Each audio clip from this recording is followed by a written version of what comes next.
ഞാൻ ഒരു സൂറത്ത് പറയാം, ഓതുവോ? എളുപ്പമുള്ളതാവട്ടെ. അൽഹംദുലില്ലാ. ഓതൂല്ലേ? ഏത് സൂറത്ത്? സൂറത്തുൽ ഇഖ്ലാസ്. കുഴപ്പമില്ലാത്തല്ലേ? ഖുൽ ഹുവല്ലാഹു അഹദ് അല്ലാഹു സമദ് ലം യലിദ് വലം യൂലദ് വലം യകുൽ ലഹു കുഫുവൻ അഹദ്. എല്ലാവർക്കും അറിയണതല്ലേ? ഇൻഷാ അല്ലാഹ് ഓതിക്കൂടെ? ഇൻഷാ അല്ലാഹ്. അല്ലാഹു ഭാഗ്യം തരുമാറാകട്ടെ. അല്ലാഹ് ഭാഗ്യം തരുമാറാകട്ടെ. ഉറപ്പല്ലേ? ഓതൂല്ലേ? എന്തേ അല്ലാഹ് തരുന്ന പ്രതിഫലം? ഓതിയാൽ അല്ലാഹ് തരുന്ന പ്രതിഫലം എന്താ? ചുമ്മാ എന്നല്ല നീ വിചാരിക്കുക കുൽഹുവല്ലാഹ്. കുൽഹുവല്ലാഹ് അല്ല, അത് ഓതിയ അല്ലാഹ് തരുന്ന പ്രതിഫലം എന്താ? എൻ്റെ പ്രിയപ്പെട്ടവരെ, 12 പ്രതിഫലം കിട്ടും സൂറത്തുൽ ഇഖ്ലാസ് ഓതിയ. അല്ലാഹു ഭാഗ്യം തരുമാറാകട്ടെ. എത്ര പ്രതിഫലം? നമ്മൾ വിചാരിക്കും സാധാരണ ഒരു സൂറത്താണെന്നല്ല. ആ സൂറത്തിനെ സ്നേഹിച്ച സ്വർഗമുണ്ട്. ആ സൂറത്തിനെ സ്നേഹിക്കുന്നവന് സ്വർഗമുണ്ട്. മഹാനായ പ്രവാചകൻ നബി മുഹമ്മദ് മുസ്തഫ സല്ലല്ലാഹു അലൈഹി വസല്ലം തങ്ങളുടെ മുന്നിൽ വന്നിട്ട് ഒരു സഹാബി പറഞ്ഞു, നബിയെ ഒരു യുദ്ധത്തിനെങ്ങാണ്ട പറഞ്ഞു വിട്ടതാ, അമീർ ഇതല്ലാതെ വേറൊന്നും ഓതണില്ല. അമീർ നിസ്കരിക്കുമ്പോ സൂറത്തുൽ ഇഖ്ലാസ് എല്ലാ റക്അത്തിലും ഖുൽ ഹുവല്ലാഹ്. ഇത് കേട്ടിട്ട് സഹാബത്ത് വന്ന് പരാതി പറഞ്ഞു. സല്ലല്ലാഹു അലൈഹി വസല്ലം തങ്ങൾ വിളിച്ചിട്ട് വെച്ച്, എന്റെ ചങ്ങാതി, എനിക്ക് ആ സൂറത്തിന് വലിയ ഇഷ്ടവാ, അള്ളാഹുടെ ഏകത്വത്തെ കുറിച്ച് പറയണതല്ലേ. എല്ലാ സഹാബികളും വിളിച്ചു വഴക്കു പറയുന്നു വിചാരിച്ചു. റസൂലുള്ളാഹി തങ്ങൾ ചോദിച്ചു, നീ എന്റെ ഈ സൂറ, എനിക്ക് ആ സൂറത്ത് ഇഷ്ടമാ നബിയെ, എനിക്ക് ആ സൂറത്ത് വലിയ ഇഷ്ടമാ. കാരണം അള്ളാഹുവിനെ കുറിച്ചല്ലേ പറയണേ. ഖുൽ ഹുവല്ലാഹു അഹദ് അല്ലാഹു സമദ്, അള്ളാഹയെ കുറിച്ച് മാത്രമാ പറയണേ. അതുകൊണ്ട് എനിക്ക് വലിയ ഇഷ്ടം. മുത്തുനബി പറഞ്ഞു, നീ പൊക്കോളാൻ, നിനക്ക് സ്വർഗമുണ്ടെന്ന് നബി മുഹമ്മദ് മുസ്തഫ സല്ലല്ലാഹു അലൈഹി വസല്ലം. സഹാബികൾ വിചാരിച്ചത് അത് മാറ്റി അടുത്ത സൂറത്ത് ഓതണമെന്ന് പറയുമെന്ന. പ്രവാചകൻ പറഞ്ഞു, നീ പൊക്കോ. എന്നിട്ട് സഹാബത്തിനോട് പറഞ്ഞു കൊടുത്തു. ആ ചങ്ങായിയോട് പറഞ്ഞില്ല, സഹാബത്തിനോട് പറഞ്ഞു കൊടുത്തു.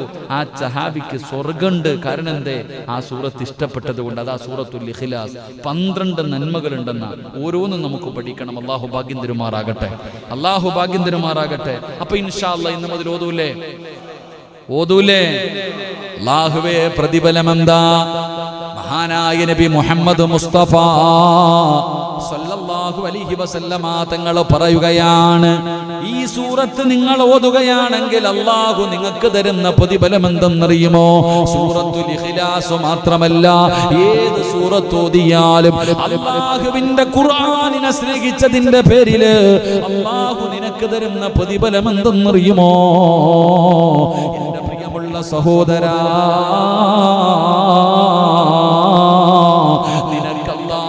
ഈമാനുള്ള ഒരു മരണം തരികയാണ്. ഈമാനുള്ള ഒരു മരണം. അല്ലാഹു നിനക്ക് ഈമാനുള്ള ഒരു മരണം തരും. പടച്ചവനെ, നീ മരിച്ചു കിടക്കുമ്പോ നിന്റെ മയ്യത്ത് കാണുന്നവർ കൊതിക്കുകയാ, അല്ലാഹുവേ ഇതെന്തൊരു മരണമാണ് തമ്പുരാന്, എന്തൊരു പ്രകാശമാണ് തമ്പുരാന്, എന്തൊരു പുഞ്ചിരിയാണ് തമ്പുരാന്. അല്ലാഹുവേ, എനിക്കും ഇങ്ങനെ ഒരു മരണം തരണേ അല്ലാ. എന്റെ പ്രിയമുള്ളവരെ, നിന്റെ ജനാസ കാണുന്നവർ മുഴുവനും കൊതിച്ചു പോവുകയാണ്. പടച്ചവനെ, ഈമാനുള്ള ഒരു മരണം അല്ലാഹു നിനക്ക് തരികയാ. 2, മഹാനായ നബി മുഹമ്മദ് മുസ്തഫ സല്ലല്ലാഹു അലൈഹി വസല്ലമ തങ്ങൾ പറയുകയാ, ഇതൊരു ചെറിയ സൂറത്താണെന്ന് നിങ്ങൾ ഒരിക്കലും കരുതരുത്. ഇതിന്റെ പ്രതിഫലമാണ് പറയുന്നത്. എന്റെ പ്രിയമുള്ളവരെ, മരിച്ചു കിടക്കുമ്പോ നിന്റെ മുഖത്ത് കാണാം അതിന്റെ പ്രതിഫലം.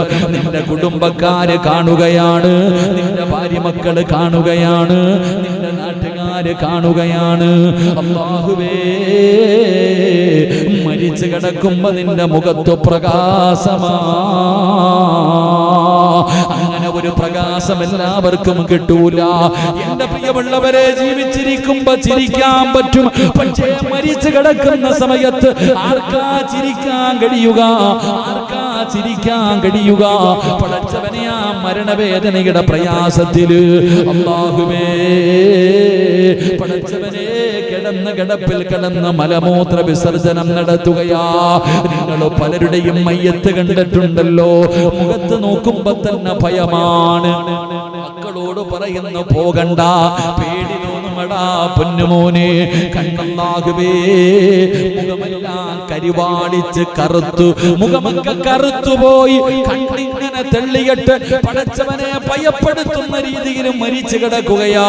അല്ലാഹുവേ അങ്ങനെ ഒരു മരണം തരല്ലേ തമ്പുരാന്.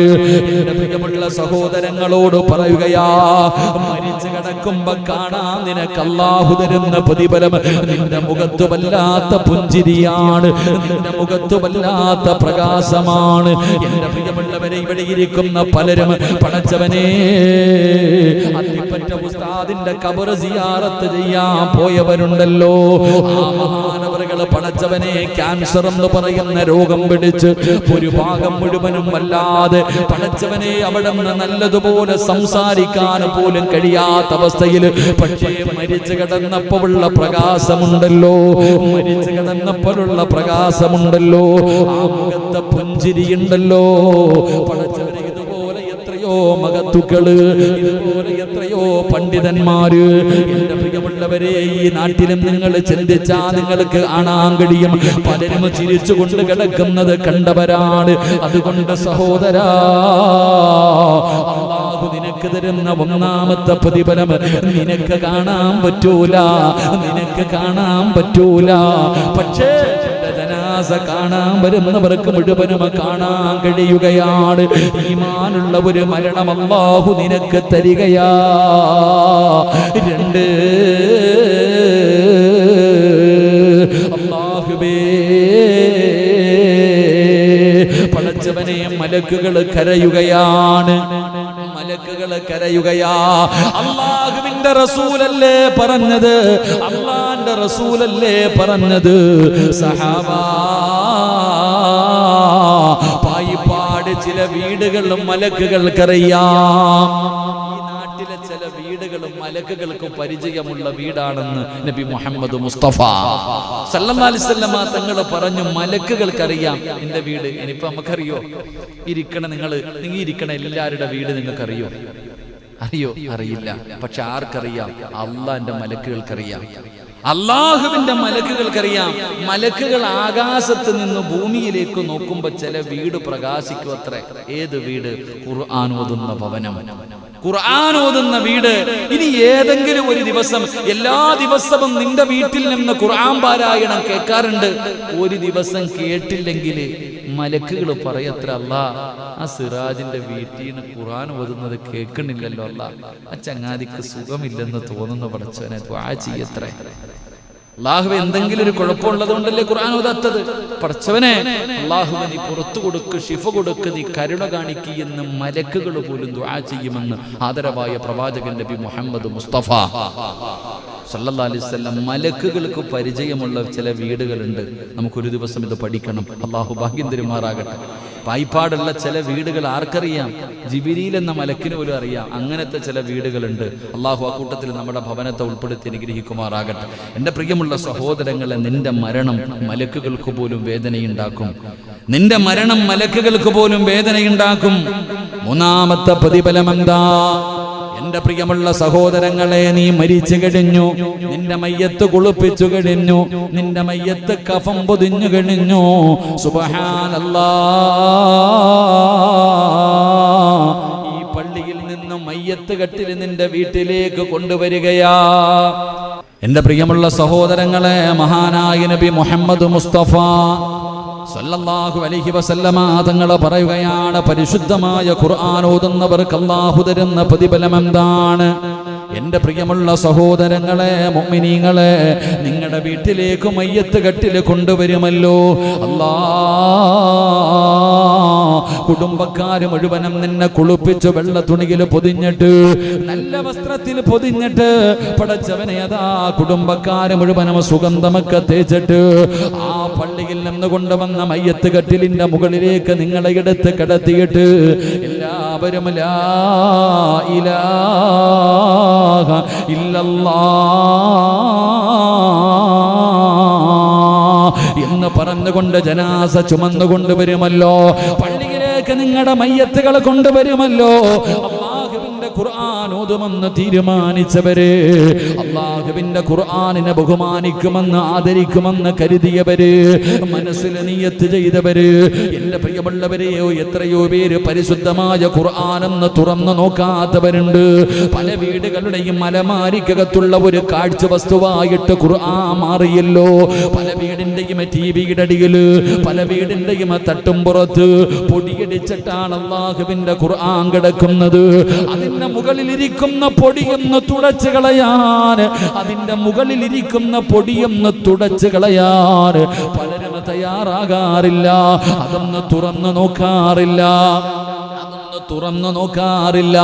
എന്റെ പ്രിയമുള്ളവരെ, ശാപമാണ് ഉസ്താദേ. വീടിന്റെ അകത്ത് സമാധാനമില്ല, വീടിന്റെ അകത്ത് സന്തോഷമില്ല.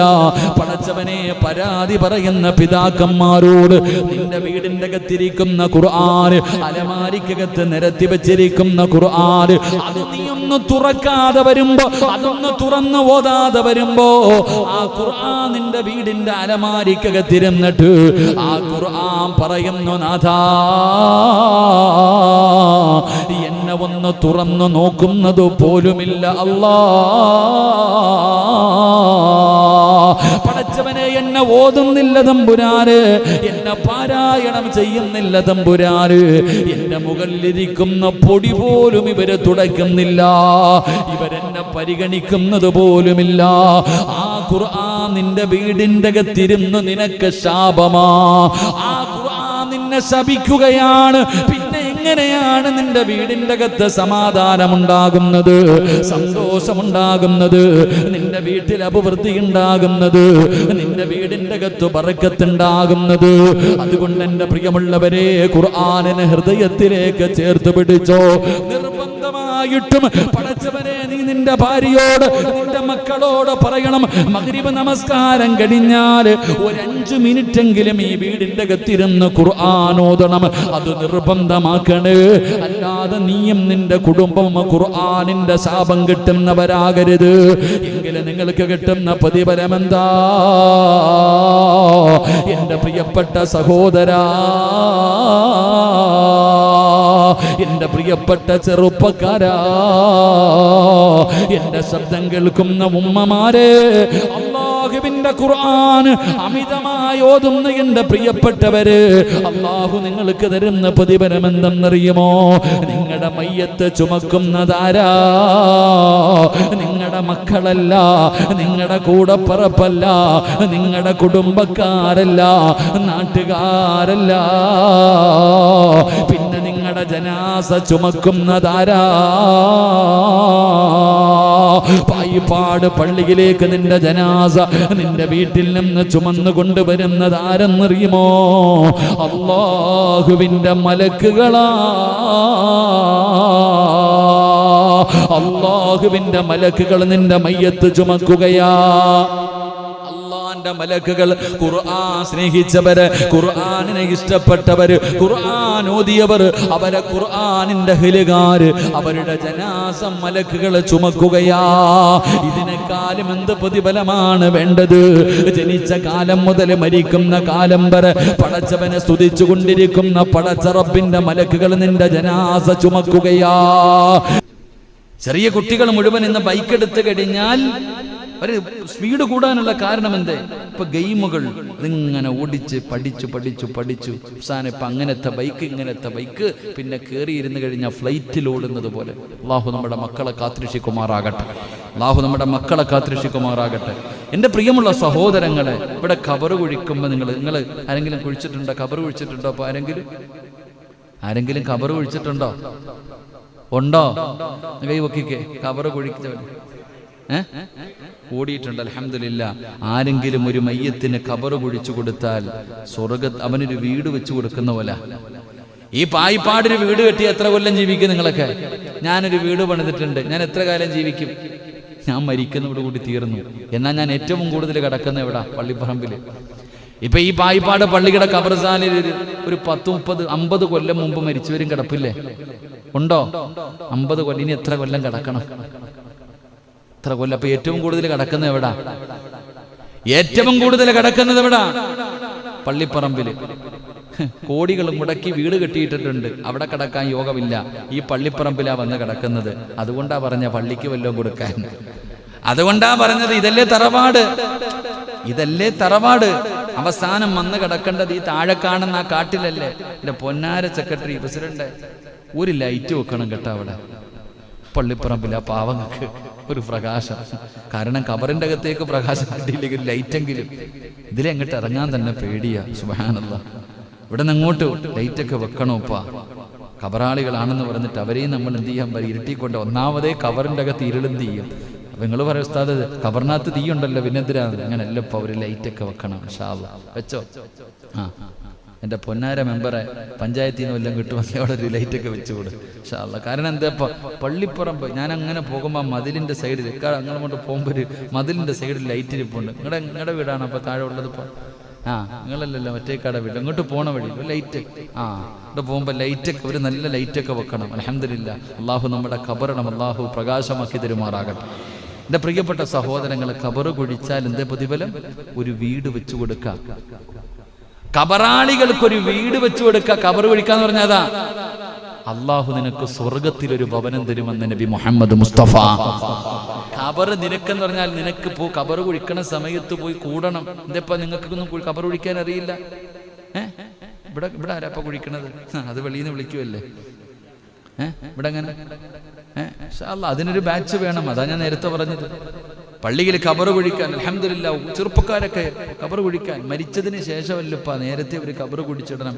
ആരോ പറഞ്ഞിട്ട് ഇടയ്ക്കിടയ്ക്ക് ഖബറി ഇറങ്ങി കിടക്കണ ഒരു ചങ്ങാതി ഉണ്ടായിരുന്നത്. അൻസാരിയാണ് പറഞ്ഞിട്ട് ആരോ ഒന്നിറങ്ങി കിടക്കണോപ്പാ, അതൊരു വല്ലാത്തതാ. ഞാൻ ഇറങ്ങിയിട്ടുണ്ട് ഖബറിൻ്റെ അകത്ത്. ഖബറിൻ്റെ അകത്തൊക്കെ ഒന്ന് ഇറങ്ങി നിൽക്കണം, ഒന്ന് നോക്കണം, ഒന്ന് കിടന്നൊക്കെ നോക്കണം. അത് വലിയ പാവമൊന്നുമില്ല, നല്ലതാ. അവസാനം അവിടെ പോയി കിടക്കേണ്ടവരാണെന്നുള്ള ബോധം വരുമല്ലോ. ഒറ്റയ്ക്ക് ഖബറിനൊക്കെ പോയി എന്നിട്ടൊന്ന് ഇറങ്ങി നിൽക്കണം. ഖബറിൻ്റെ അകത്തൊക്കെ ഒന്ന് ഇറങ്ങി ഒന്ന് കിടന്ന് നോക്കണം, നീളമൊക്കെ കറക്റ്റാണോ. നമുക്ക് പേടി അങ്ങോട്ട് പോകാൻ തന്നെ. ഷൗക്കണ്ണൊക്കെ ഇത്തിരി നീളമുള്ളതുകൊണ്ട് ഇപ്പം ഞങ്ങളൊക്കെ ഇത്തിരി നീളമുള്ളവരാ.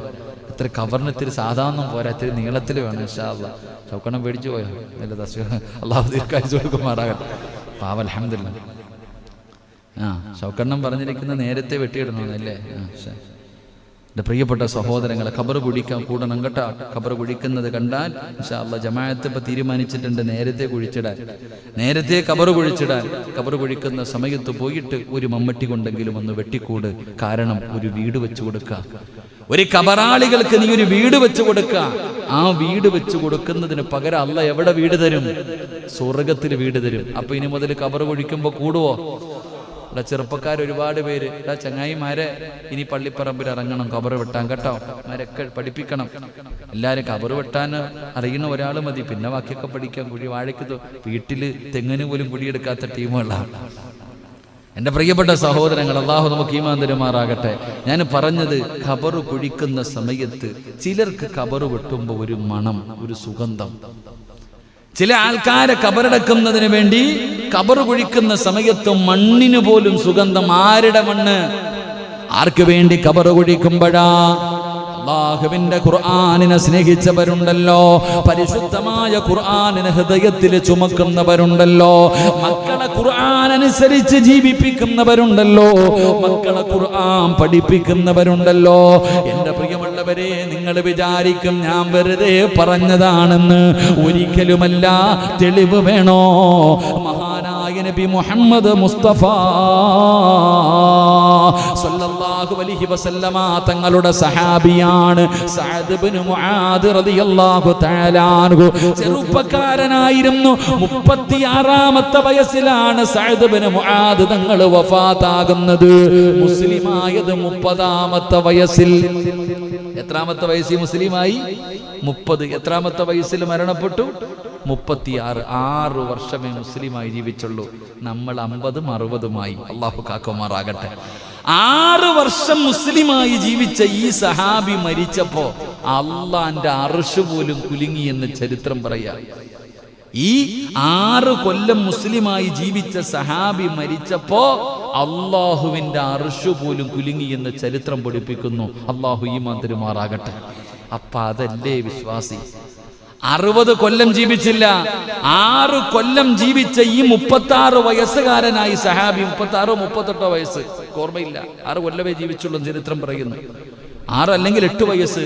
ഈ ചുരുങ്ങിയ കാലം ജീവിച്ച ഈ സഹാബി മരിച്ചപ്പോ അള്ളാന്റെ അർശ് പോലും കുലുങ്ങി.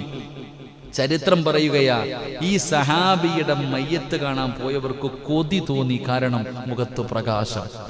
മുഖത്ത് പ്രകാശം വല്ലാത്ത പുഞ്ചിരിയായിരുന്നു. സഅദ് ഇബ്നു മുആദ് റളിയല്ലാഹു തആല അൻഹു ആ സ്വഹാബി മരിച്ചപ്പോഴാണ് അല്ലാഹുവിന്റെ അർശ് കുലുങ്ങിയത്. പടച്ചവനെ, മലക്കുകൾക്ക് പോലും സങ്കടമായത്. പടച്ചവനെ, പ്രവാചകൻ പറയുകയാണ്, എന്റെ പ്രിയമുള്ളവരെ, ആ സ്വഹാബിയുടെ മുഖത്ത് വല്ലാത്ത പ്രകാശമായിരുന്നു, വല്ലാത്ത പുഞ്ചിരിയായിരുന്നു. അല്ലാഹുവേ, മലക്കുകളാണ് ജനാസ ചുമന്നത്, മലക്കുകളാണ് ജനാസ ചുമന്നത്. അല്ലാഹുവിന്റെ പ്രവാചകൻ സല്ലല്ലാഹു അലൈഹി വസല്ലമ തങ്ങൾ തള്ളവരള കുത്തികെട്ടാണ് നടക്കുന്നത്, തള്ളവരള കുത്തികെട്ടാണ് മുത്തുനബി നടന്നത്. ഖബറടക്കാൻ നിൽക്കുമ്പോ പ്രവാചകന്റെ മുട്ട് അതാ പ്രവാചകൻ തള്ളവരള കുത്തികെട്ട് നിൽക്കുകയാണ്. അല്ലാഹുവിന്റെ റസൂലിനോട് അതാ ഖബറടക്കി കഴിഞ്ഞപ്പോ സഹാബത്ത് ചോദിക്കുന്നു, നബിയേ, യാ റസൂലല്ലാഹ്,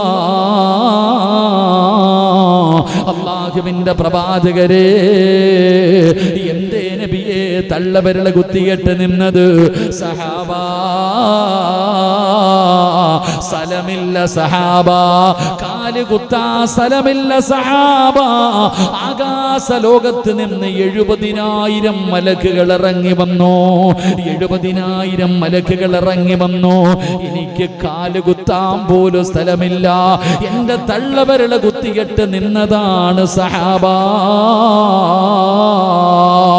70,000 മലക്കുകൾ. ഇതിനെക്കാലം നിനക്കെന്ത് പ്രതിഫലമാ? ഈ സ്വഹാബിക്ക് കിട്ടിയ പ്രതിഫലമാണ്. എന്റെ പ്രിയമുള്ളവരെ, ചരിത്രം പറയുകയാണ്, ഖബർ കുഴിക്കുന്ന മനുഷ്യനുണ്ടല്ലോ, ഖബർ കുഴിക്കുമ്പോ മണ്ണിന് വല്ലാത്ത സുഗന്ധമാ, മണ്ണിന് വല്ലാത്ത സുഗന്ധമാ. പടച്ചവനെ, ഖബറിന്റെ അവസാനം പണികടിഞ്ഞപ്പോ ഖബറിന്റെ അടിയിൽ നിന്ന് ഒരു പിടി മണ്ണ് വാരുകയാണ്. ഖബറിന്റെ അകത്ത് നിന്ന് അവസാനം ആരും കാണാതെ ഒരു പിടി മണ്ണ് വാരി തന്റെ മടിയിൽ വെക്കുകയാണ്, തന്റെ മടിയിൽ വെക്കുകയാണ്. ഖബറൊക്കെ അടക്കി തന്റെ വീട്ടിലേക്ക് കടന്നു ചെന്നു. ഈ മനുഷ്യൻ വീട്ടിൽ ചെന്ന് നോക്കുമ്പോ വീടിന്റെ അകത്ത് വല്ലാത്ത പരിമളമോ, വീടിന്റെ അകത്ത് വല്ലാത്ത സുഗന്ധമാ. ഈ മനുഷ്യൻ അവിടെ നിന്ന് നോക്കുകയാണ്, എവിടെ നിന്നാ പടച്ചവര് ഈ സുഗന്ധം അടിക്കുന്നത്? എവിടെ നിന്നാണ്?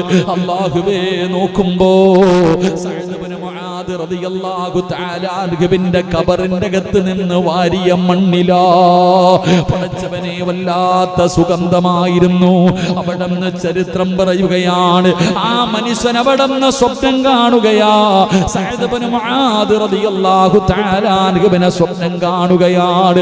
അവിടുന്ന് ചോദിക്കുന്നു, സഅദേ, ഖബർ കുടിച്ച മനുഷ്യനുണ്ടല്ലോ, അവിടുന്ന് സ്വപ്നത്തിൽ കണ്ടപ്പോ അവിടുന്ന് ചോദിക്കുന്നു, സഅദേ, നീ മരിച്ചപ്പോൾ അല്ലാഹുവിന്റെ അർശ് പോലും കുലുങ്ങിയല്ലോ, എല്ലാവരും കരഞ്ഞപ്പോ നിന്റെ മുഖത്ത് പുഞ്ചിരിയായിരുന്നല്ലോ, നിന്റെ ജനാസ ചുമന്നല്ല മലക്കുകളായിരുന്നല്ലോ, 70,000 മലക്കുകൾ നിന്റെ ജനാസ ഖബറടക്കാൻ കടന്നു വന്നല്ലോ.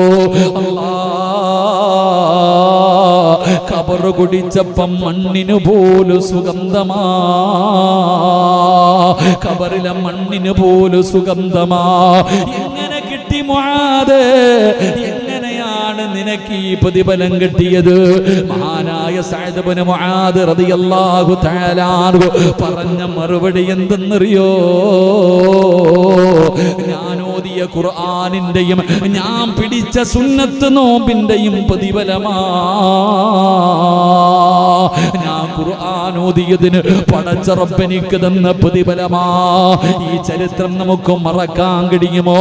ഈ ചരിത്രമാണ് തെളിവ്. എന്റെ പ്രിയമുള്ളവരെ, ഇന്ന് ഈ സദസ്സിലിരുന്നു കൊണ്ട് ഉസ്താദേ ഓർമ്മ വെച്ച കാലം ഓർമ്മയുള്ള കാലത്തോളം മരിക്കുന്ന കാലം വരെ ഞാൻ ഖുർആനിനെ ഇഷ്ടപ്പെടുന്നവനാണ്, ഖുർആനിനെ സ്നേഹിക്കുന്നവനാണ്, ഖുർആനിനെ ആദരിക്കുന്നവനാണ്, ഖുർആൻ ഓതുന്നവനാണ്, ഖുർആൻ പഠിപ്പിക്കുന്നവനാണ് എന്ന് തീരുമാനമെടുത്ത നിങ്ങൾക്ക് അല്ലാഹു തരുന്ന പ്രതിഫലമാ. അതുകൊണ്ട് എൻ്റെ പ്രിയപ്പെട്ടവരോട് പറയുകയാ, ഖുർആനിന്റെ അഹ്ലുകാരിൽപ്പെട്ടോ. പഠിച്ചവർക്ക് 40 പേര് സ്വർഗത്തിൽ കൊണ്ടുപോകാൻ അവസരം കിട്ടുമ്പോ എൻ്റെ പ്രിയപ്പെട്ട ഉപ്പാ, ഒരാളെയെങ്കിലും നിനക്ക് കൊണ്ടുപോകണ്ടേ? നിനക്കൊരാളെയെങ്കിലും കൊണ്ടുപോകാൻ അവസരം അല്ലാഹു തരുമെന്ന് ചരിത്രം പറയുമ്പോ വീടിന്റെ അലമാരിക്കകത്തിരുന്ന് പൊടിയടിക്കാനുള്ളതല്ല ഖുർആൻ. കുടുംബത്തിൽ ആരെങ്കിലും മരിക്കുന്ന സമയത്ത് മാത്രം എടുക്കാനുള്ളതല്ല ഖുർആൻ. അത് വീടിന്റെ അകത്തിരിക്കുമ്പോ പലരും അതിന്റെ മുകളിലിരിക്കുന്ന പൊടി പോലും തുടയ്ക്കാറില്ല. അല്ലാഹുവേ, ഖുർആനിന്റെ ശാപം കിട്ടുന്നവരെ തൊട്ട് ഞങ്ങളെ കാക്കണേ അല്ലാ. നിനക്കതിന്റെ മഹത്വം അറിയാനട്ടാ. ലൗ അൻസൽനാ ഹാദൽ ഖുർആന അലാ ജബലിൽ റഅയ്തഹു ഖാസിഅൻ മുതസദ്ദിയൻ മിൻ ഖസിയത്തില്ലാഹ് വതിൽകൽ അംസാലു നദ്രിബുഹാ ലിന്നാസ്. അല്ലാഹുവിന്റെ വിശുദ്ധമായ ഖുർആൻ പറയുകയാ, ഈ ഖുർആനെങ്ങാണ് നിന്റെ വീടിന്റെ അലമാരിക്കകത്ത് കാഴ്ച വസ്തു പോലെ ഇരിക്കുന്ന പൊടിയടിച്ചിരിക്കുന്ന അലമാരിയുടെ മുകളിലെടുത്തിട്ടിരിക്കുന്ന ഖുർആനുണ്ടല്ലോ, അതെങ്ങാനും ഒരു പർവ്വതത്തിന്റെ മുകളിലാണ് ഇറങ്ങിയതെങ്കില് പലരുടെയും വീടിന്റെ അകത്ത് കണ്ണാടിക്കകത്ത് സൗദിന്ന് കൊണ്ടുവന്നത് നിരത്തി വെച്ചിരിക്കുക. അള്ളാഹു കാത്തിരക്ഷിക്കുമാറാകട്ടെ. എന്തിനാ കാണാനാ? അങ്ങനെ വെക്കരുത്.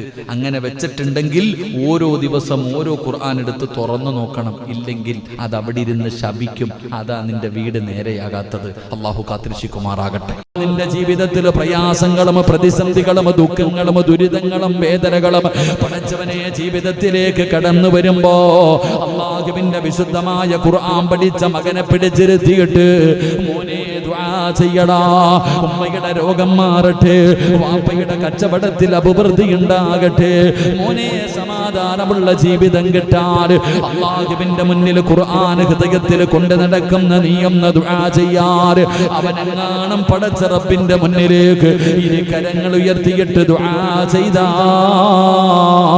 ആ ദുആയിക്ക് ഉത്തരമുണ്ടെന്ന് നബി മുഹമ്മദ് മുസ്തഫ സല്ലല്ലാഹു അലൈഹി വസല്ലമ തങ്ങൾ പഠിപ്പിക്കുമ്പോൾ അവന്റെ മഹത്വം നിങ്ങൾക്കറിയാനിട്ടാണ്.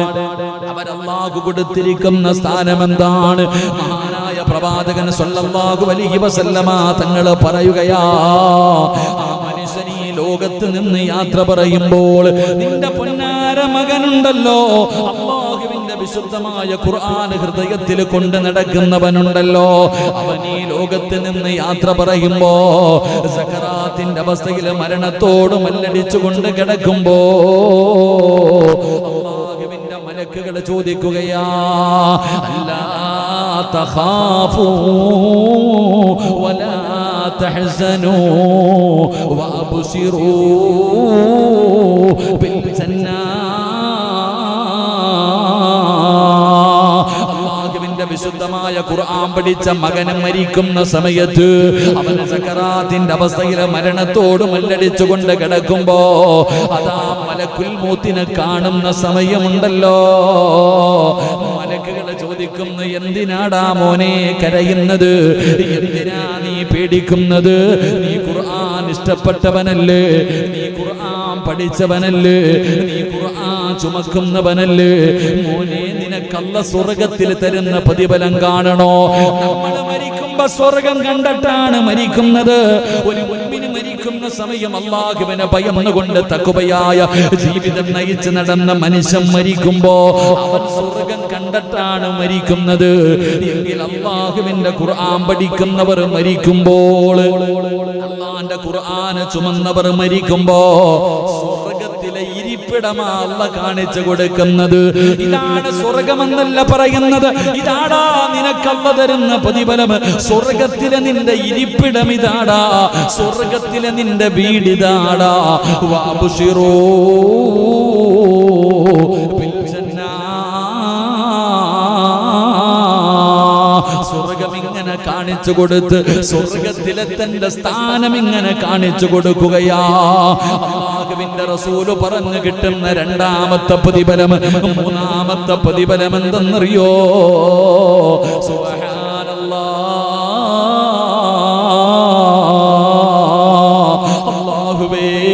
അല്ലാഹുവേ എത്ര വലിയ പ്രതിഫലമെന്നറിയുമോ? അവന്റെ ജനാസ പള്ളിപ്പറമ്പിലെ ഖബറിന്റെ അകത്ത് ഇറക്കി വെച്ചാ എന്ന് പറഞ്ഞ രണ്ട് മലക്കുകൾ കടന്നു വരുമല്ലോ. മൻ റബ്ബുക മൻ ദീനുക മൻ ഇമാമുക എന്ന് പറഞ്ഞുകൊണ്ട് ഖബറിന്റെ അകത്തും മലക്കുകൾ കടന്നു വന്ന് ചോദ്യം ചോദിക്കുമെന്നാണ്. എങ്കിൽ അല്ലാഹുവിന്റെ റസൂല് പറയുകയാ, അവന് ഖബറിന്റെ അകത്ത് ചോദ്യമില്ല, അവന് ഖബറിന്റെ അകത്ത് ചോദ്യമില്ല. കാരണം അവൻ അല്ലാഹുവിന്റെ കുടുംബക്കാരനാ. അല്ലാഹുവേ പടച്ചവന് അവൻ സാധാരണ ഒരു വ്യക്തിയല്ല, അല്ലാഹുവിന്റെ ഖുർആൻ പഠിച്ചവനാണ്, ആ ഖുർആനിനെ ഹൃദയത്തിൽ ചുമന്നവനാണ്. പള്ളിപ്പറമ്പിലെ ഖബറിന്റെ അകത്ത് മലക്കുകൾ വരുമ്പോ അതാ ഖുർആൻ പറയുന്നു, എന്നോട് ചോദിക്ക്. അവൻ ഉറങ്ങട്ടെ, അവൻ എന്റെ കൂട്ടുകാരനാണ്, അവൻ എന്നെ സ്നേഹിച്ചവനാണ്, അവൻ എന്നെ ചുമന്നവനാണ്, അവൻ എന്നെ ബഹുമാനിച്ചവനാണ്. അതുകൊണ്ട് അവനോട് ചോദിക്കരുത്, എന്നോട് ചോദിക്ക്, ഞാൻ പറയാമെന്ന് പറഞ്ഞ് പള്ളിപ്പറമ്പിലെ ഖബറിന്റെ അകത്ത് വെച്ച് മലക്കുകൾ അവിടെ നിന്ന് പടച്ചവനെ ആ ഖുർആൻ അവന്റെ ചോദ്യങ്ങൾക്ക് മറുപടി പറയുകയാ. എന്റെ പ്രിയമുള്ളവരെ, പായിപ്പാട് പള്ളിയുടെ ഖബർസ്ഥാനിൽ പള്ളി വെക്കാൻ നേരത്തിവിടുന്ന ഒരുപാട് ഖബറിന്റെ അകത്ത് നിന്ന് എല്ലും കഷ്ടം കിട്ടിയല്ലോ. ഒരുപാട് ഖബറുകൾ ഇന്ന് ഈ പള്ളി നിൽക്കുന്നത് ഖബറിന്റെ മുകളിലാണല്ലോ. എങ്കിൽ ഈ പായിപ്പാട് പള്ളിയിലെ ഖബർസ്ഥാനിൽ എവിടെയെങ്കിലും അല്ലാഹുവിന്റെ ഖുർആൻ പഠിച്ച ഒരു ഹാഫിദ് കിടക്കുന്നുണ്ടെങ്കിൽ, എന്റെ പ്രിയപ്പെട്ട സഹോദരാ, എത്ര കൊല്ലം കഴിഞ്ഞാലും നിങ്ങൾ പോയിട്ടൊന്ന് നോക്ക്, ഈ പായിപ്പാട് പള്ളികളെ ഖബർസ്ഥാനിൽ ഒരു ഹാഫിദ് മരിച്ചത് ഓർമ്മയുണ്ടെങ്കിൽ ആ ഹാഫിദിന്റെ ഖബർ എവിടെയാണെന്ന് തെരഞ്ഞു നോക്കിയിട്ട് നാളെ നിങ്ങൾ ചെന്നിട്ട് ആ ഖബറൊന്ന് മാന്തി നോക്ക്. സുബ്ഹാനല്ലാഹ്, വെച്ചതുപോലെ കിടക്കും സഹോദരാ. അവന്റെ ഖബറിന്റെ അകത്ത് അവന്റെ ശരീരം മണ്ണ് തിന്നൂല. അല്ലാഹുവിന്റെ ഖുർആൻ പഠിച്ചവന് മണ്ണ് തിന്നില്ല. നിങ്ങൾക്ക് സംശയമുണ്ടെങ്കിൽ, നിങ്ങൾക്കറിയുമെങ്കിൽ നാളെ ചെന്നിട്ട് നിങ്ങൾ മാന്തി നോക്ക്. മുത്തുനബിയാണ് പറഞ്ഞത്, ഖുർആൻ പഠിച്ചവന്റെ ശരീരം മണ്ണ് തൊടില്ല എന്ന് നബി മുഹമ്മദ് മുസ്തഫ. അള്ളാന്റെ ഖുർആൻ പഠിച്ചവന്റെ ശരീരം മണ്ണും പുഴുക്കളും തിന്നൂല, അത് അതുപോലെ തന്നെ കിടക്കും. അള്ളാഹു ഈമാൻ തരുമാറാകട്ടെ. നമ്മളൊന്ന് പോയി നോക്കിക്കേ, ഈ അടുത്തൊക്കെ അടക്കിയ ഖബറിന്റെ പലക ഇടിഞ്ഞിട്ട് കിടപ്പുണ്ട്, കാല് കാണാൻ തല കാണാൻ പലതും പള്ളിക്കാട്ടിൽ.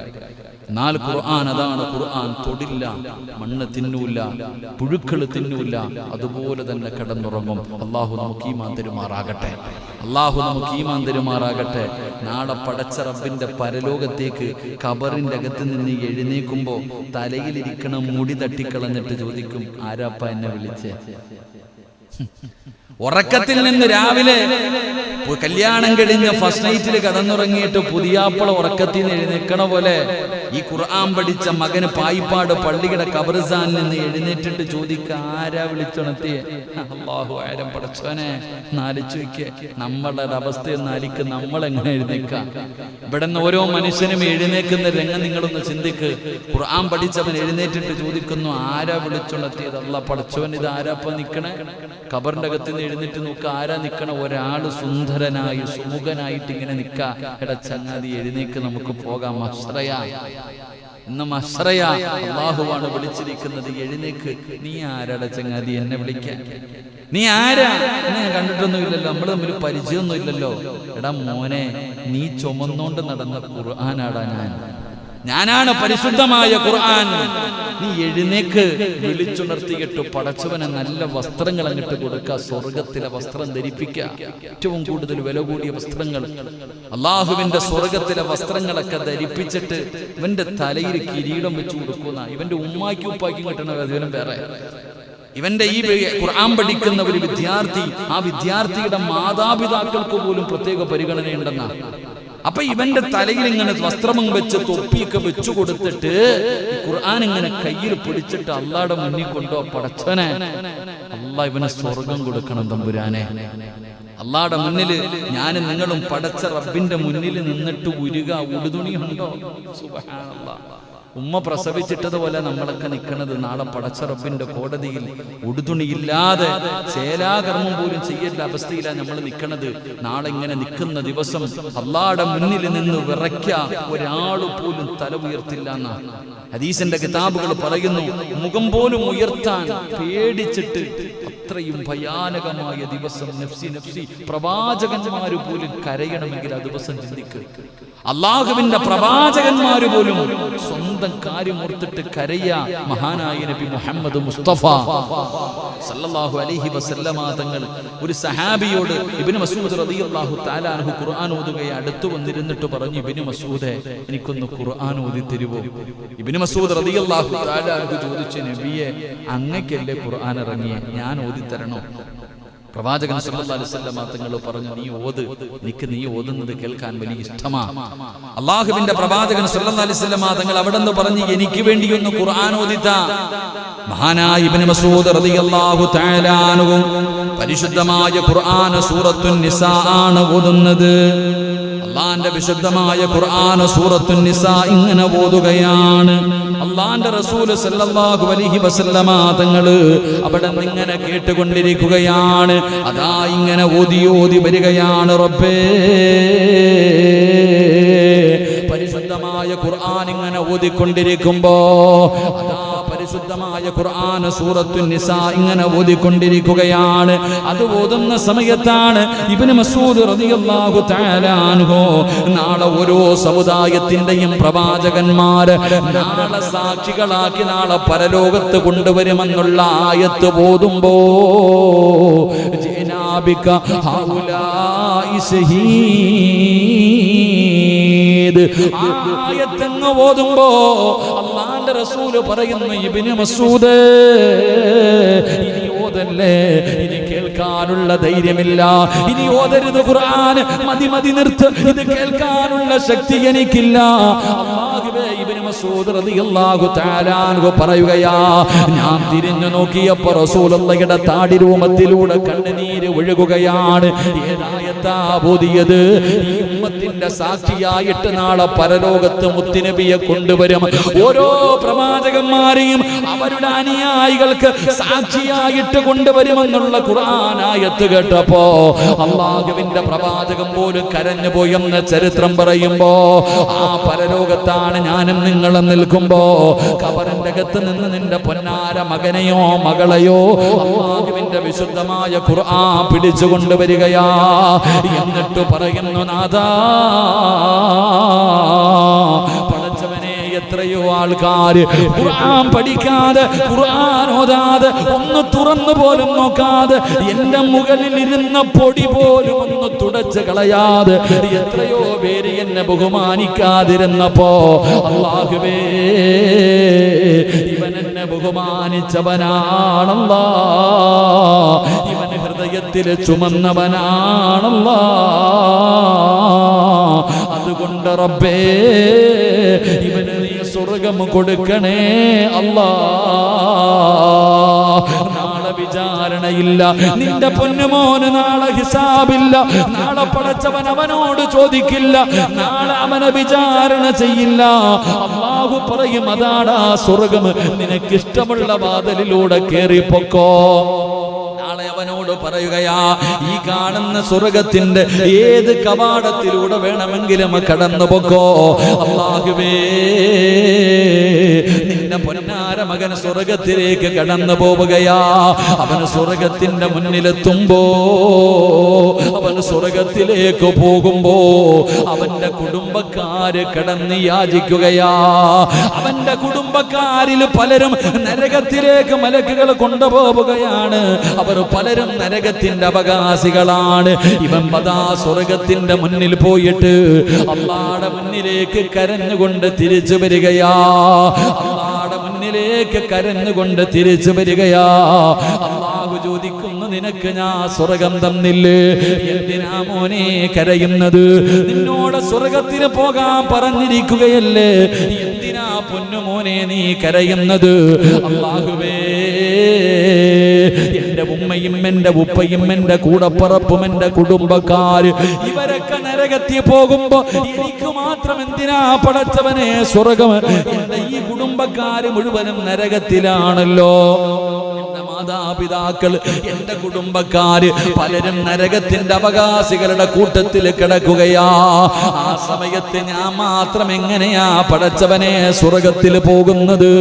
അവരെ കൂടെ രക്ഷപ്പെടുത്തണേ അല്ലാ. നാളെ പടച്ച റബ്ബിന്റെ പരലോകത്ത് വെച്ച് പറയുമ്പോ അല്ലാഹുവിന്റെ റസൂൽ അവിടെന്ന് പറയുകയാ, അല്ല പറയുന്ന പോകടാ, ഖുർആൻ പഠിച്ചവനെ പോകടാ. ആ കിടക്കുന്നവരിൽ ഇഷ്ടമുള്ള 40 പേരുടെ കയ്യിൽ പിടിച്ചോ. അല്ലാഹു നമുക്ക് ഈമാൻ തരുമാറാകട്ടെ. അല്ല പറയും, ആ കിടക്കണ ആര് വേണമെങ്കിലും എടുത്ത കുടുംബക്കാരല്ല, ഈ കിടക്കണ 40 പേരിൽ ആരെ വേണമെങ്കിലും പിടിച്ചോ, പോയിട്ട് കയ്യെ പിടിച്ചിട്ട് കൊണ്ടുപോകടാ സ്വർഗത്തിലേക്ക്. അള്ളാഹു അവസരം കൊടുക്കുമെന്ന് മുത്തുനബി മുഹമ്മദ് മുസ്തഫ. അപ്പോഴതിന്റെ വിലയേറിയ അതാ ഖുർആൻ. അതാണ് ഖുർആൻ. നാളെ പടച്ച റബ്ബിന്റെ പരലോകത്ത് വെച്ചിട്ട് 40 പേരുടെ കൈ പിടിക്കാം. ഒരെണ്ണം പോരെ എത്താ വീട്ടിൽ? ഇവിടെ വീട്ടിൽ ഒരെണ്ണം പോരെ രക്ഷപ്പെടാൻ? അൽഹംദുലില്ലാഹ്. അല്ലാഹുവേ, ഞങ്ങളുടെ കത്ത എത്ര പുണ്യം ചെയ്തിട്ടുണ്ടാകും. അള്ളാഹു അദ്ദേഹത്തിന്റെ ഖബറിടം വിശാലമാക്കി കൊടുക്കുമാറാകട്ടെ. പലരും നമ്മളോടൊക്കെ പറയാറുണ്ട്, സിറാജ് ഉസ്താദേ, നിങ്ങളുടെ വാപ്പൊക്കെ രക്ഷപ്പെട്ടല്ലോ, ഒരുപാടെണ്ണം ഉണ്ടല്ലോ, 3-4 ഹാഫിളീങ്ങൾ വീട്ടിലുണ്ട്, അവരൊക്കെ കൊണ്ടുപോയി കഴിഞ്ഞാൽ പിന്നെ നിങ്ങൾക്ക് കൊണ്ടുപോകാൻ ആളെ കാണത്തില്ലല്ലോ. നമ്മളോട് പലരും ചോദിക്കാം. അള്ളാഹു നമുക്ക് ആരെയും കൊണ്ടുപോകണ്ട, നമുക്കെങ്കിലും പോയാൽ മതി. അള്ളാഹു രക്ഷപ്പെടുത്തുമാറാകട്ടെ. അള്ളാഹു രക്ഷപ്പെടുത്തുമാറാകട്ടെ. എൻ്റെ പ്രിയപ്പെട്ട സഹോദരങ്ങളെ, നാളെ 40 പേരെ കൊണ്ടുപോകാൻ അവസാനം സ്വർഗത്തിന്റെ മുന്നിലെത്തുമ്പോ മലക്ക് പറയുവത്രേ, ഓതടാ ഖുർആൻ. സ്വർഗത്തിലേക്ക് കയറി കഴിയുമ്പോ മലക്കുകൾ പറയും ഓതാൻ. ഓരോ ആയത്ത് ഓതുമ്പോഴും ഇവന്റെ സ്ഥാനം ഇങ്ങനെ ഉയരുകയാണ്. പടച്ചവനെ പിന്നെ പിടിച്ചാൽ കിട്ടൂല. ഖുർആനിന്റെ അവസാനത്തെ മിനൽ ജിന്നത്തി വന്നാസ് എന്ന് ഓതുമ്പോ ഓൻ എവിടെ ആയിരിക്കും എന്ന് ചിന്തിച്ചു വയ്ക്കേ. അള്ളാന്റെ പരിശുദ്ധമായ ഖുർആനിലെ 114 അധ്യായങ്ങൾ, 6000-ൽ പരം വരുന്ന ആയത്തുകൾ ഇത് ഓതി കഴിയുമ്പോ എവിടെ എത്തി നിൽക്കണ പടച്ചവനെ? നാളെ സ്വർഗവാസികൾ ചോദിക്കോത്രേ, ഈ ഊഞ്ഞാലിന്റെ മുകളിൽ ഇരുന്ന ആടിന ഈ കുട്ടിക്ക് ഈ പ്രതിഫലം കിട്ടാൻ കാരണം എന്താണ്? ആ ഇരിക്കണ മക്കൾ ആരാ? അവർക്ക് ഈ പ്രതിഫലം എങ്ങനെയാ കിട്ടിയ? അപ്പൊ പറയത്രേ, അഹ്ലുൽ ഖുർആൻ, അവർ ഖുർആനിന്റെ ആൾക്കാരാ, അവർ അള്ളാന്റെ പരിശുദ്ധമായ ഖുർആൻ പഠിച്ചവരാ, അവർക്ക് അള്ള കൊടുത്തിരിക്കുന്ന പ്രതിഫലം ഇതാണെന്ന് പറഞ്ഞു കൊടുക്കും. അപ്പൊ നമ്മുടെ എഞ്ചിനീയറായ മോൻ എവിടെ ആയിരിക്കും? നമ്മുടെ ഡോക്ടറായ മകൾ എവിടെയായിരിക്കും? അള്ളാഹു ദുനിയാവിലും ആഖിറത്തിലും ഉപകരിക്കുന്ന വിഭാഗത്തിൽ പെടുത്തുമാറാകട്ടെ. അള്ളാഹു നമ്മുടെ മക്കളെ നാളെ നമ്മളെ സ്വർഗത്തിൽ കൊണ്ടുപോകുന്ന മക്കളായി അള്ളാഹു സ്വീകരിക്കുമാറാകട്ടെ. അപ്പൊ ഞാൻ പറഞ്ഞു വന്നത്, അള്ളാഹുവിന്റെ ഖുർആൻ പഠിച്ചവർ അവരാദരിക്കുന്നത് ആരാദരിക്കുന്നത് പോലെ എന്ന് പറ, അള്ളാഹ് ആദരിക്കുന്നത് പോലെ. താടിയും തഴമ്പിലൊന്നും നോക്കരുത്, ചെറുതോ വലുതോ എന്ന് നോക്കരുത്. അവനോട് പറയണം, മോനെ ദുആ ചെയ്. അവനോട് പറയണം, എനിക്ക് വേണ്ടി ദുആ ചെയ്. ആ കുട്ടിയുടെ ദുആയ്ക്ക് ഉത്തരമുണ്ട്. അള്ളാഹു നമ്മുടെ കുടുംബത്തിൽ ഒരു ഹാഫിളിനെ നൽകി അനുഗ്രഹിക്കുമാറാകട്ടെ. അള്ളാഹു നൽകി അനുഗ്രഹിക്കുമാറാകട്ടെ. 3-ാമത്തെ വിഭാഗം നീതിമാനായ ഭരണാധികാരി. നീതിമാനായ ഭരണാധികാരിയെ ആദരിക്കുന്നത് അള്ളാനെ ആദരിക്കുന്നത് പോലെയാണെന്ന് നബിയിന റസൂലുള്ളാഹി. അങ്ങനെ ഒരു ചങ്ങാതിയെ കാണണമെങ്കിൽ മഷീട്ട് നോക്കിയാൽ പോലും പറ്റൂല. നീതിമാനായ ഒരു ഭരണാധികാരിയെ ആദരിക്കണമെന്ന് അങ്ങനെ ഒരു ചങ്ങാതി കാണാൻ പറ്റുമോ നമുക്ക്? പറ്റുമോ? ഇല്ല. അതാണ് അവസ്ഥ. ഇന്നത്തെ അവസ്ഥ വെച്ച് നോക്കുമ്പോൾ അങ്ങനെയുള്ള ഒരാളെ നമുക്ക് കാണാൻ പറ്റൂല. ഭരണാധികാരി എന്ന് പറയുമ്പോൾ, നീതിമാനായ ഭരണാധികാരി എന്ന് പറഞ്ഞ ഇന്ത്യയുടെ പ്രധാനമന്ത്രി മാത്രമല്ല കേട്ടാ, നിങ്ങളും ഒരു ഭരണാധികാരിയാ. പായിപ്പാട് മുസ്ലിം ജമാഅത്തിന്റെ ഓരോ മനുഷ്യനും ഞാനൊരു ഭരണാധികാരിയാ. എവിടുത്തെ ഭരണാധികാരി? എൻ്റെ വീടിന്റെ ഭരണാധികാരി ഞാനാ. നിങ്ങൾ ഓരോരുത്തരും നിങ്ങളുടെ വീടിന്റെ ഭരണാധികാരിയാ. നിങ്ങളാണ് വീട് ഭരിക്കുന്നത്, ഇല്ലേ? വീട്ടിന്റെ കാര്യങ്ങളൊക്കെ. അപ്പോ എല്ലാവരും അങ്ങനെ വരും. അള്ളാഹു നമുക്കൊക്കെ ഈമാൻ നൽകി അനുഗ്രഹിക്കുമാറാകട്ടെ. എൻ്റെ പ്രിയമുള്ള സഹോദരങ്ങളെ, ഇൻഷാ അല്ലാഹ് നിർത്താറായപ്പോ 10 മണിയായി. ഞാൻ ഉദ്ദേശിച്ച വിഷയം പറഞ്ഞില്ല. ഈ 3 കാര്യം പറഞ്ഞുകൊണ്ട് അങ്ങോട്ട് കയറി പോയത്. ഇതാണ് ഈ പ്രശ്നം. കാട് കയറി അങ്ങ് പോവാ. അള്ളാഹു കാത്തിരക്ഷിക്കുമാറാകട്ടെ. അപ്പൊ 3 പേരെ ബഹുമാനിക്ക്, ആദരിക്ക്. അള്ളാഹു നമുക്ക് ഈമാൻ നൽകുമാറാകട്ടെ. എൻ്റെ പ്രിയമുള്ള സഹോദരങ്ങളെ, മഹാനായ നബി മുഹമ്മദ് മുസ്തഫ. ബോറടിച്ച അൽഹംദുലില്ലാ. അപ്പൊ നിങ്ങൾ ചിന്തിക്കുക, എൻ്റെ പൊന്നാര സിറാജ് ഉസ്താദ്, ഈ ഹാഫിദീങ്ങൾ മാത്രമേ പോകത്തുള്ളൂ, നമുക്കൊന്നും ഇല്ലേന്ന്. നമ്മൾ ചിന്തിക്കുന്നത് ഹാഫിദീങ്ങളും ആലിമീങ്ങളും മാത്രമേ പോകത്തുള്ളൂ. നിങ്ങൾക്ക് പോകണോ? നിങ്ങൾക്ക് ഒരാളെങ്കിലും കൊണ്ടുപോകാനുള്ള ഒരു അവസരമുണ്ട്. നിങ്ങൾ അല്ലാതെ ഒരാളെ കൂടെ സ്വർഗത്തിൽ കൊണ്ടുപോകാനുള്ള അവസരം അള്ളാഹു ഭാഗ്യം തരുമാറാകട്ടെ. ഇപ്പൊ കൂടെ നിങ്ങൾ മാത്രമല്ല, നിങ്ങൾക്ക് 40 പേരൊന്നും കൊണ്ടുപോകാൻ പറ്റൂല. ഒരാളെങ്കിലും കൊണ്ടുപോകാൻ പറ്റും. അതിനുള്ളൊരു വഴി പറഞ്ഞു തരട്ടെ. ഒരരക്കൈ നോക്കിക്കൂടെ? അല്ലാഹ്ക്ക് വലിയ പവറൊന്നും ഇല്ലപ്പാ. അൽഹംദുലില്ലാ. അള്ളാഹു ഭാഗ്യം തരുമാറാകട്ടെ. നിങ്ങൾ ഖുർആനെ സ്നേഹിച്ചാൽ മതി. നിങ്ങൾ ഖുർആൻ ഓതണം. ഒരു ദിവസം പോലും ഖുർആൻ ഓതാത്ത ഒരു ദിവസം നിങ്ങളുടെ ജീവിതത്തിൽ പാടില്ല. നിർബന്ധമായിട്ടും നിങ്ങളുടെ വീട്ടിൽ ഖുർആൻ ഓതണം. നിങ്ങളുടെ ഭാര്യ, നിങ്ങളുടെ മക്കൾ, അത് ടൈം ടേബിൾ ആയിരിക്കണം. നിർബന്ധമായിട്ട് ഓതിപ്പിച്ചിരിക്കണം. വീട്ടിൽ ആരെങ്കിലും ഖുർആൻ ഓതാത്ത ഒരു ദിവസം നിങ്ങളുടെ വീടിൻ്റെ അകത്ത് വേണ്ട. നിർബന്ധമായിട്ടും. പടച്ചവനെ, എത്രയോ സമ്പന്നന്മാർ എനിക്കിപ്പോഴും ഓർമ്മയുണ്ട്. ഏറ്റവും വലിയ, ഞാൻ കണ്ണൂര് പാനൂർ എന്ന് പറയുന്ന സ്ഥലത്ത് ഞാനൊരു വീട്ടിൽ പോയി. അള്ളാഹു, അദ്ദേഹം യൂസുഫ് ഹാജി എന്ന് പറയും, അള്ളാഹു ആഫിയത്തും ദീർഘായുസ്സും കൊടുത്ത് അനുഗ്രഹിക്കുമാറാകും. അത്ഭുതം തോന്നിയിട്ടുണ്ട്. ഞാൻ അവിടെ വഴുതിന് പോയപ്പോൾ വീട്ടിൽ പോയി.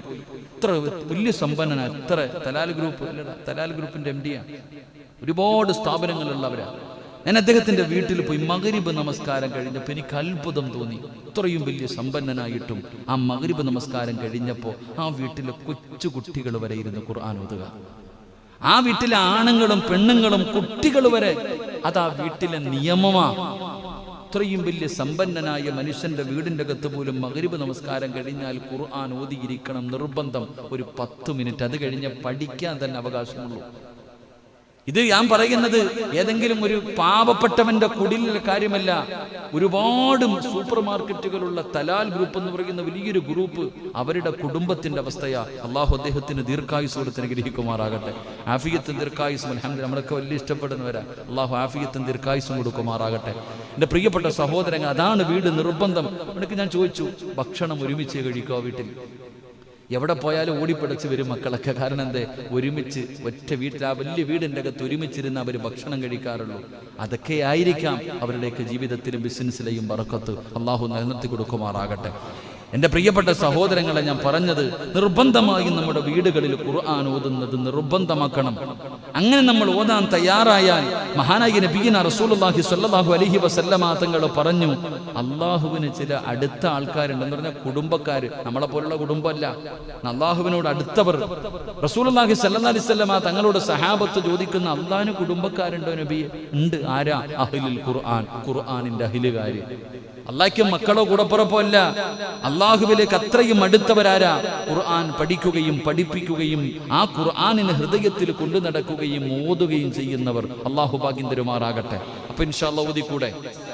ഇന്നു മുതൽ മരിക്കണ കാലം വരെ പരിശുദ്ധ ഖുർആൻ ഒരു ദിവസം ഒരു സൂറത്തെങ്കിലും ഓതിയിട്ടേ ഉറങ്ങാവൂ. അള്ളാഹു ഭാഗ്യം തരുമാറാകട്ടെ. ഇൻഷാ അല്ലാഹ്. ഏത് സൂറത്ത് ഓതും? ഏത് സൂറത്ത് ഓതും? ഫാത്തിഹയോ അതോ ഇന്നാത്തനെയോ അതോ കുൽഹു വല്ലായോ? ഏതാ ഓതാ? ഒരെണ്ണം ഫിക്സഡ് ആക്ക്. അതാകുമ്പോ പ്രതിഫലം കിട്ടുമല്ലോ.